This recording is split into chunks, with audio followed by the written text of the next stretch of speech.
परिसरात गिरगाव चौपाटीचा परिसर असेल आणि मुंबईतच असेल मोठा बंदोबस्त ठेवण्यात आलेला असतो आणि या संपूर्ण बंदोबस्ताचा आढावा जो आहे तो देवेंद्र भारती यांनी घेतलेला आहे।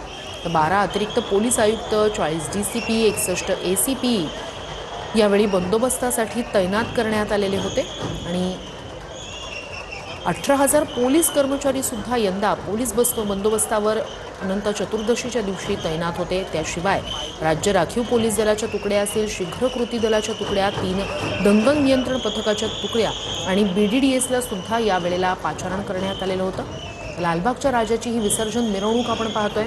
अनंत अंबानी या विसर्जन मिरवणुकीत सहभागी झालेले आहेत। लालबागच्या राजाची ही दृश्य, लालबागच्या राजाच्या विसर्जन मिरवणुकीत अनंत अंबानी सहभागी झालेले आहेत। ते या मंडळाचे मानद सदस्य आहेत आणि आवर्जून या वेळेला गणेशोत्सव म्हणजेच लालबागच्या राजाच्या विसर्जन मिरवणुकीत ते सहभागी झालेले आहेत। दृश्य लालबागच्या राजाच्या विसर्जन मिरवणुकीचे, लालबागच्या राजाचं ते रूप डोळ्यात साठवण्यासाठी, त्याची छबी आपल्या कॅमेऱ्यात टिपण्यासाठी या विसर्जन मिरवणुकीच्या मार्गावर मुंबईकर आवर्जून उपस्थित असतात।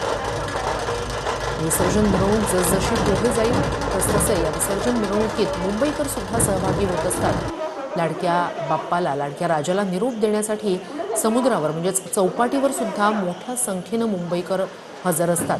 ज्यांना या 10 दिवसात मंडपात जाऊन दर्शन घेणं शक्य होत नाही असे मुंबईकर किंवा ज्यांना विसर्जन मिरवणुकीत सुद्धा सहभागी होता येत नाही असे मुंबईकर आवर्जून गिरगाव चौपाटीवर हजेरी लावत असतात। ज्या वेळेला साधारणतः सकाळच्या सुमारास जेव्हा लालबागचा राजा विसर्जनासाठी गिरगाव चौपाटीवर दाखल होत असतो तेव्हा मुंबईकर मोठ्या संख्येनं या गिरगाव चौपाटीवर उपस्थित असतात। अलोट असा जनसागर त्या ठिकाणी लोटलेला असतो। हे दृश्य गिरगाव चौपाटीवरचे विविध गणेश मूर्ती ज्या आहेत त्या विसर्जनासाठी म्हणून तराफ्यातून खोल समुद्रात नेल्या जातात।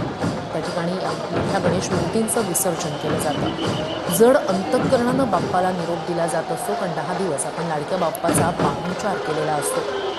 बाप्पाचा प्रसाद असेल, बाप्पासाठीचं जागरणं असतील, या सगळ्याचाच एक वेगळा आनंद असतो, वेगळा यामुळे एक भक्तिमय असं वातावरण निर्माण झालेलं असतं। भक्तिभाव हा प्रत्येकाच्या मनात जागृत झालेला असतो आणि याच जल्लोषमय वातावरणात, उत्साहाच्या वातावरणात हे 10 दिवस कसे चटकन निघून जातात हे भक्तांना खरं तर कळतही नाही आणि मग तो दिवस येतो अनंत चतुर्दशीचा।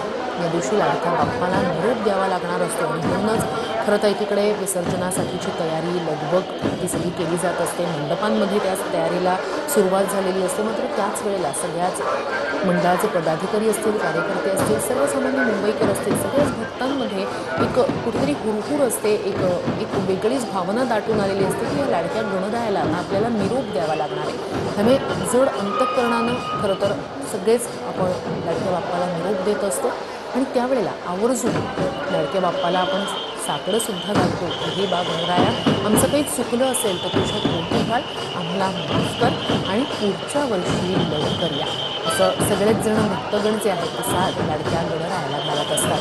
तर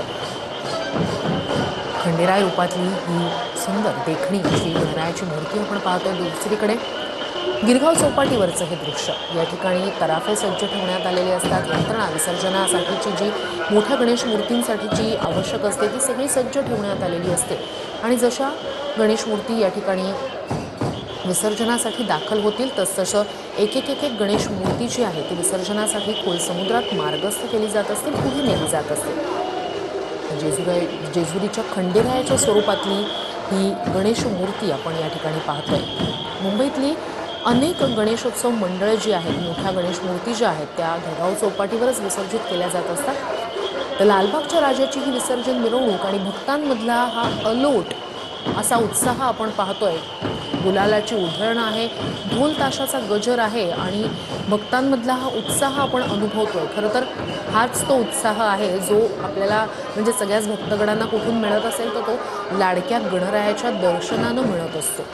वर्षभराचं चैतन्य, वर्षभराचा एक उत्साह जो आहे पुढच्या सगळ्याच कार्यासाठी सिद्ध करणारा, पुढच्या सगळ्याच कार्यासाठी आपल्याला एक चेतना आणि ऊर्जा देणारा असा हा गणेशोत्सवाचे सगळे 10 दिवस असतात आणि म्हणूनच लाडक्या गणरायाची सेवा केल्यानंतर पुढच्या सगळ्या वर्षभरासाठी म्हणून एक ऊर्जा सगळ्या आपल्या भक्तांना मिळत असते आणि म्हणूनच आवर्जून विसर्जन मिरवणूक सुद्धा एक उत्साहमय असं वातावरण आपल्याला पाहायला मिळतं. म्हणजे